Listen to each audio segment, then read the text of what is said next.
wasalaatu wasalaamu ala rasulillah. mbokk yi kon ñu fas yéene continuer ñoo yemoon ci suratul alaqi aya 10 aya numéro 10. ara ayta in kaana alal huda ara ayta in kaana alal huda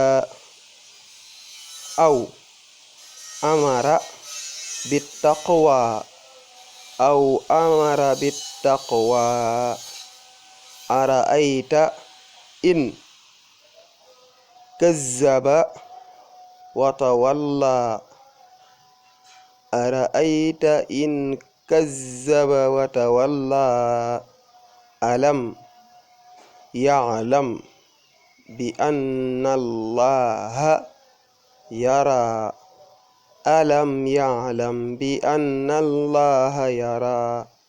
kon mbokk ñu fas yéene yam foofu ñu jaaraat si bismillahi rahmani rahim ara'ayta in kaana ala alhuda aw amara bittaqwa ara'ayta in kazzaba wa tawalla alam ya'lam bi anna allaha yara.